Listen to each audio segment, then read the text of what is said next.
Mango chicken.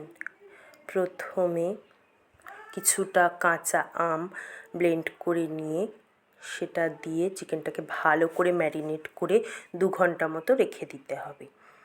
কড়াই বসিয়ে তার মধ্যে সর্ষের তেল দিয়ে গোটা গরম মশলা ফোড়ন দিয়ে স্লাইস করে রাখা পেঁয়াজ ভালো করে ভেজে নিতে হবে। তারপরে আদা রসুন পেস্ট দিয়ে আর বেসিক মশলা ধনে গুঁড়ো, জিরে গুঁড়ো, হলুদ গুঁড়ো, কাশ্মীরি লঙ্কা গুঁড়ো, নুন সব দিয়ে মশলাটাকে ভালো করে কষিয়ে নিতে হবে।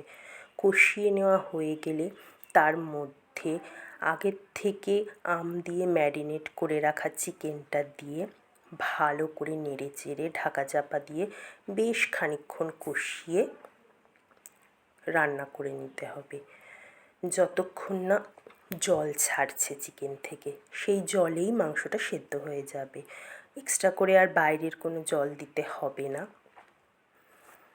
বারবার নেড়ে ঢাকা দিয়েই পুরো রান্নাটা করতে হবে।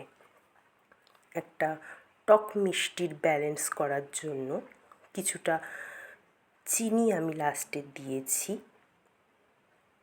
দিয়ে ভালো করে নেড়ে চেড়ে চিকেনটা সুসিদ্ধ হওয়া অবধি রান্না